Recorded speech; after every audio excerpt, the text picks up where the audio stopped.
I'm Al Hunt. I'm John Heilemann, and with all due respect to potential life on Mars, you're not going to come down here because we're going to build the most beautiful wall in space that you've ever seen.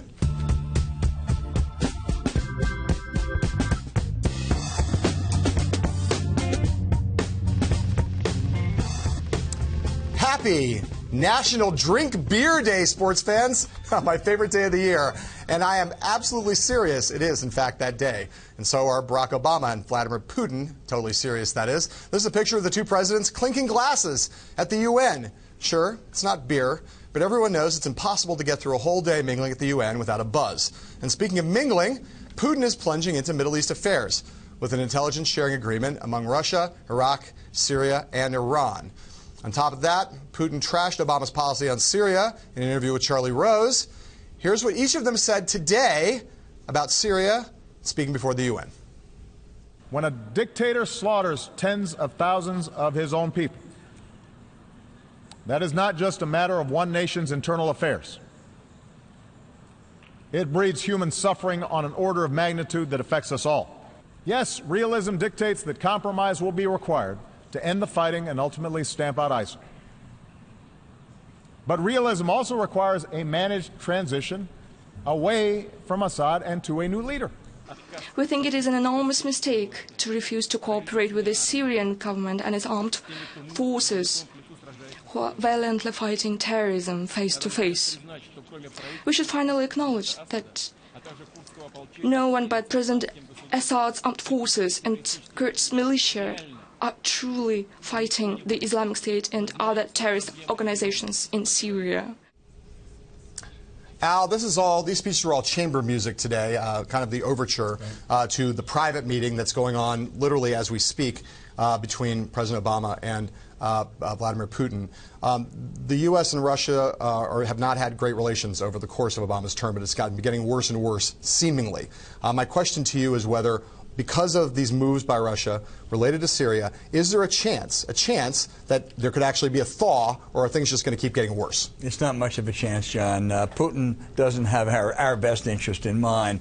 As he said in that really interesting interview with Charlie Rose, one of the most tragic things he thinks had happened was the dissolution of the Soviet Union. Right. And he's trying to build back the Russian Empire. Going into Syria and trying to prop up Assad is not the answer to Syria. Right. Well, it's an interesting thing. I mean, first of all, it's obvious that they are not going to be in a great mood today. So much of what Russia has done here has been unilateral. It's not been in any consultation with the U.S. Putin is basically establishing a rival alliance to try to deal with the problem of ISIS.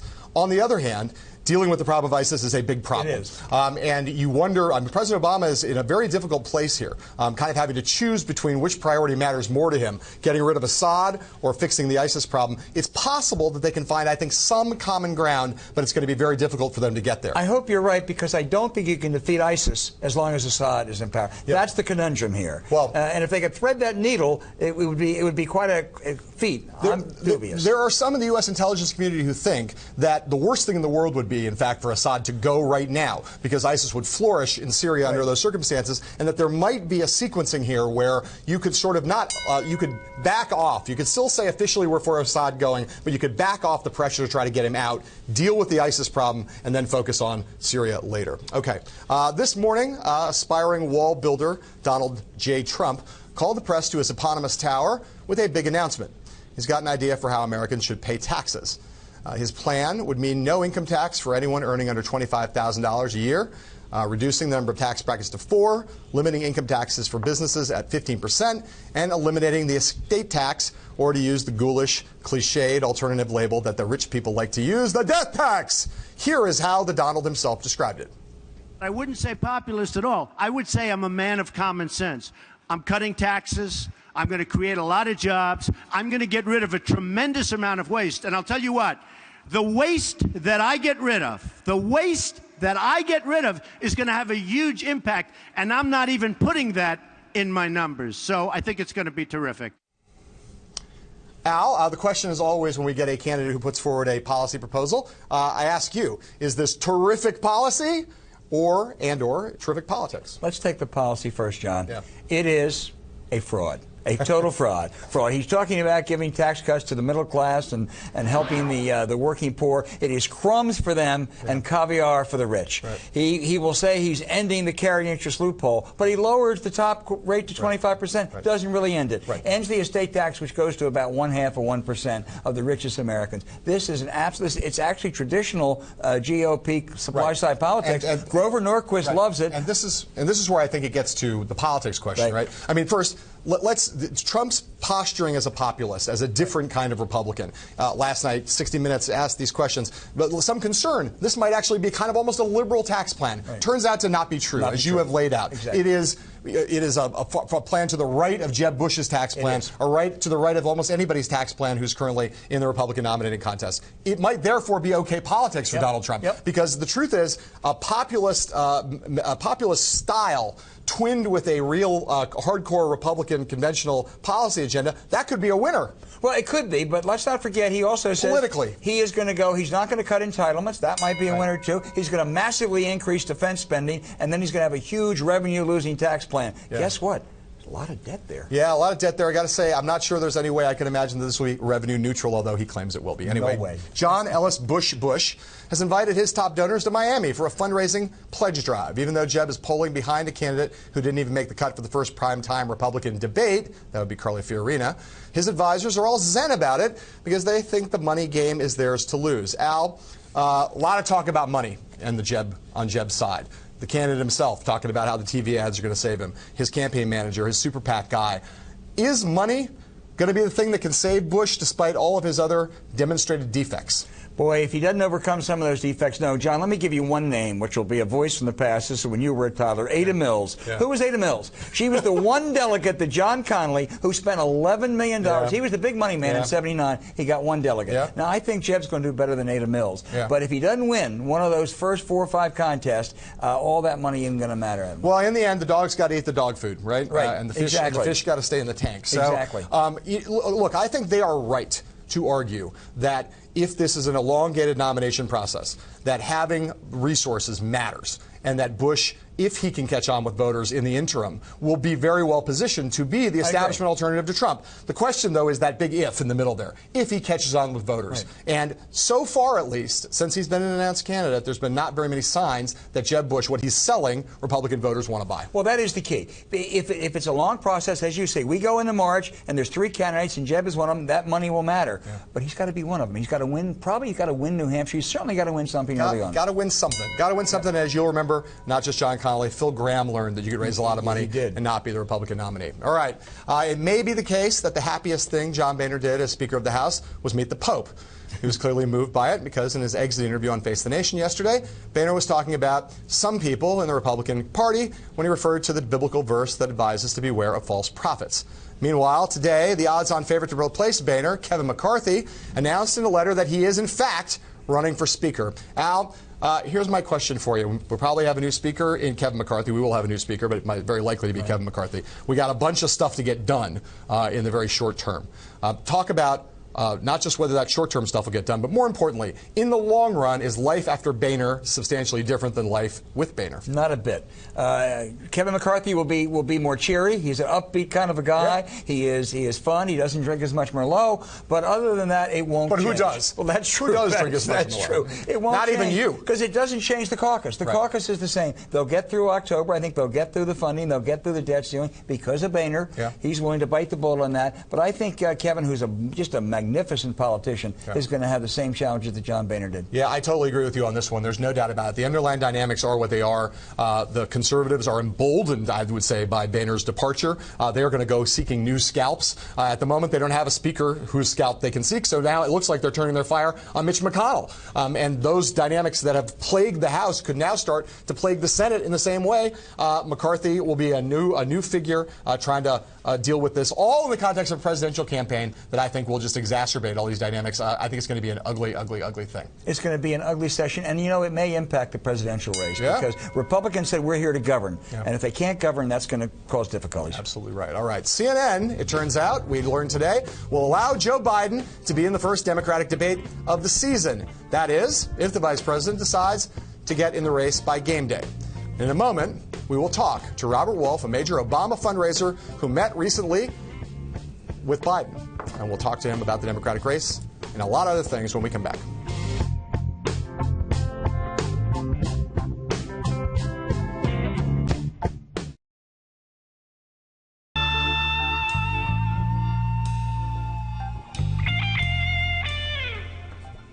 Our guest tonight is Robert Wolf. He is the former chairman and CEO of UBS Americas. He's the founder of a new consulting firm called 32 Advisors. He is a longtime economic advisor and bundler for Barack Obama.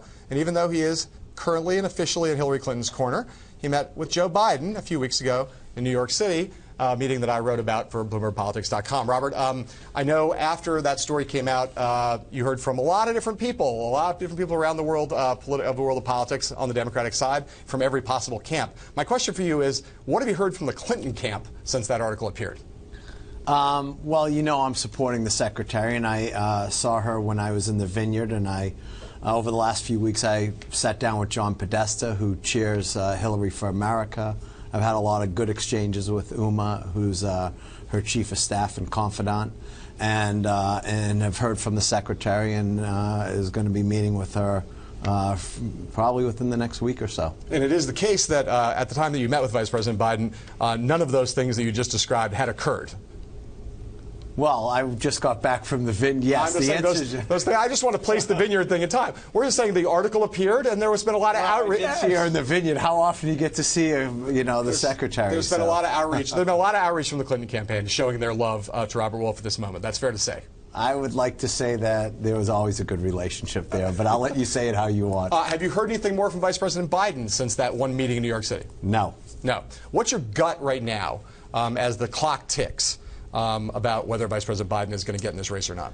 You know, it feels each and every day it seems like it's getting closer. There's a large group of, draft Joe Biden. Over the weekend I heard some different people joining it. I saw the letter. I think that, he's very popular, and the Colbert thing hit a lot of people in a very heartwarming way. And I think a lot of people want to see, a real Democratic race here between the secretary and Sanders and Biden. So it feels like, to me, that there's he seems like he's leaning forward to eventually run. That's what it feels like. But you're going to stick with Hillary if he does run?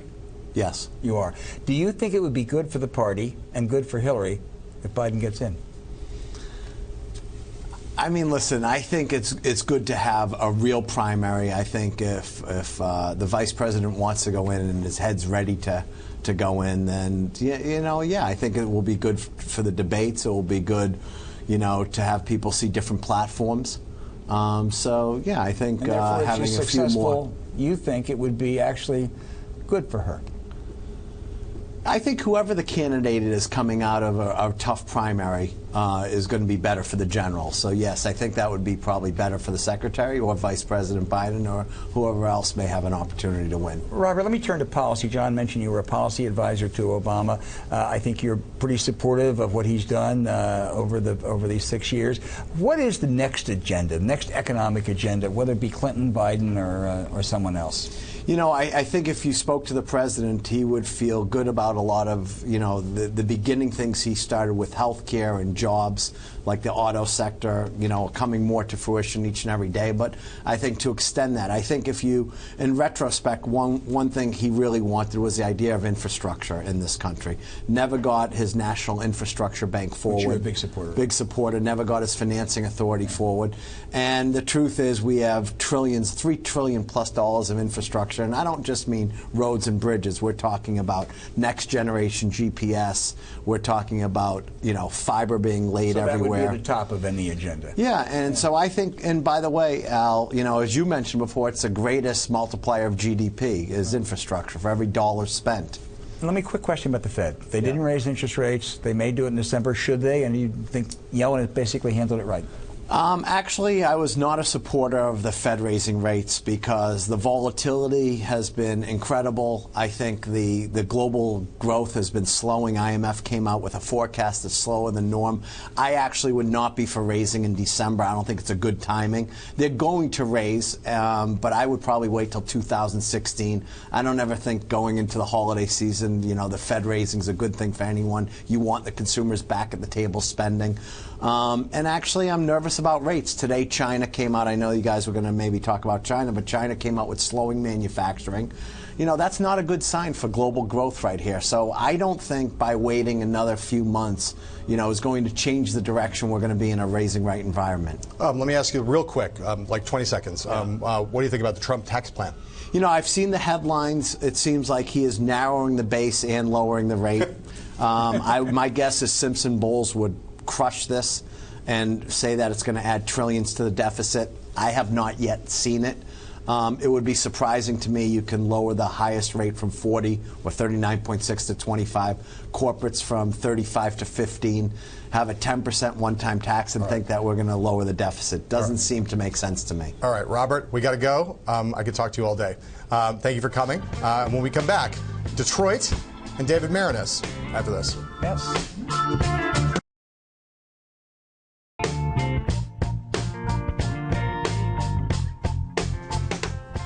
Recently, I had a chance to talk with the Pulitzer-gilded Washington Post associate editor David Marinus. David's got a new book out called Once in a Great City, a Detroit Story, and he's the only guy who could write it. He's covered politics, sports, and almost every other aspect of American culture for decades. So when I asked him what inspired him to write this book, his answer wasn't all that surprising. I was actually in New York, Super Bowl Sunday of 2011, watching my Green Bay Packers, because I'm really more a Wisconsin guy. And at halftime, not paying too much attention, I look up at the screen and there's a freeway sign that said Detroit. And then all of these iconic images, the Joe Louis fist, the wonderful Diego Rivera mural of working Detroit, the Fox Theater, and then Eminem driving through the streets with his wonderful backbeat hypnotic, going into the Fox Theater and saying, this is the Motor City, this is what we do. It's just an ad selling Chryslers, but I choked up watching it. And that got me thinking about why. You know, I mean, was I falling for a car? No, I was falling for a city. I was born there, and I started thinking about why those images hit me so powerfully. And then I started thinking about, well, what can I do about that? I write narrative books. I wanted to write a book that somehow honored Detroit and all of the things it gave America. So the period I took is 18 months between October of 1962 and May of 64. Why did I pick that period? Because Motown went off on its first Motortown Review then, an incredible collection of Marvin Gaye and Little Stevie Wonder and the Supremes singing backup, Mary Wells, Martha and the Vandellas, Smokey Robinson. So I wanted to capture that period of early Motown, so that meant it had to be somewhere around there. Yep. I wanted, cars were selling more than ever before at the 1962 Detroit Auto Show. I wanted to write about the Mustang, and that comes out at the end of my book in 64. And in the middle of all this, in 1963, labor was very powerfully helping the civil rights movement. Walter Reuther, the president of the United Auto Workers in Detroit, was essentially bankrolling Martin Luther King in the South during the Birmingham demonstrations. And then King comes to Detroit 2 months before the March on Washington, marches down Woodward Avenue on June 23rd, 1963, the middle of my book, with 150,000 people. You know, people tend to blame Detroit's demise on the riots in 67, the pensions for government workers, and municipal corruption of later mayors. To one degree or another, you can debate any of those, but the structural problems were there before, and you can see them in 63. The depopulation of the city had already been going on since the 50s, and a sociologist at Wayne State University, in the middle of my book, predicts that they'll lose 500,000 people every decade from then on, and he was unfortunately right. Sitting back behind me on this shelf with all these books and other mementos that we have, there's a book you wrote called First in His Class about Bill Clinton, which is a book that's kind of totemic. Oh, you've got a first edition there. Oh, it's a first edition. You know, totemic book for a lot of political writers who have followed the Clintons throughout their kind of epic saga, political saga that they've lived through. You've known them, written about them, covered them in pretty much throughout much of their public life. Yes. Is there, in what ways has what we've seen from Hillary Clinton as a candidate in this first 6 months of her candidacy, in what ways has it surprised you, and in what ways has it completely conformed to your expectations of her? The main thing about Mrs. Clinton, I would say, is we all know she's really intelligent, she's very experienced, she knows the political game, and she has benefited from her, as did her husband, from their relationship. They got places together they couldn't have gotten to apart. but she suffered more than him because of it. And I would say in two ways. One is just a comparison with him in terms of political campaigning abilities. I sort of said something the other day that I could have been misinterpreted about him being, I was talking about political theater, and he's really a good actor, and she's not, you know, is what I was basically trying to say. Yeah. But the other, so that's part of it. And so in comparison with him in terms of her ability to be charismatic and move people, she doesn't have it in the same way as he does. The other one I would say, the negative, is that largely because of his history and the way he's moved through the years, she became part of his defense mechanism very early on, and they've never been able to, she's never been able to rid herself of that, so she's always being defensive first. When people look at the way she handled her email, when people look at the way they've conducted their business at the foundation, many people come to what is, I think, a true but nevertheless kind of hackneyed conclusion, which is that they believe they play by their own rules. They believe that they're not subject to the normal standard operating procedure that other public figures have to operate under. If you accept that that's true, however it is cliched, if you accept it's true, why do you think that is? What is the root of that? From what does that spring, that sense of we can play by a different set of rules and standards? Okay, assuming I accept it, which to some degree I do and some degree I don't, but I would say, one, that they've always survived. And they've always prevailed, so they think they can go plow through anything. Particularly Bill, but Hillary as well in that sense. Another one is that they think the game is rigged against them in the first place. Right. I think they've both convinced themselves of that. You know, when Mrs. Clinton said, you know, that it was a vast right-wing conspiracy, that's debatable one way or the other. There's certainly people out to get them, and they've always felt that, and they've always felt that politics is sort of a war in some sense. So I think that mentality has always sort of defined their sensibility. And it's hard to rid oneself of that after you've been doing it that way for so long. Our thanks to the great David Marinus. We'll be right back with the saddest sacks of suckers I have ever seen in my entire life.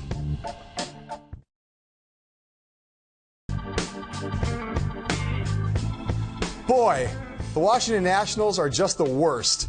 Their closer, human lava lamp, Jonathan Papelbon, choked, and I mean literally choked, the Nationals' best player and likely E-League MVP, Bryce Harper, in the dugout toward the end of yesterday's game. And then for some alien reason, the team's manager let Papelbon pitch the ninth inning. Today, Papelbon was suspended for the rest of the season. But Al, what's going on with your closer, your team? You know, we had the most dysfunctional sports team in all, the Washington Redskins. If my Nationals, who I love, don't get rid of Papelbon, cut him, then they'll be the most dysfunctional. Sayonara.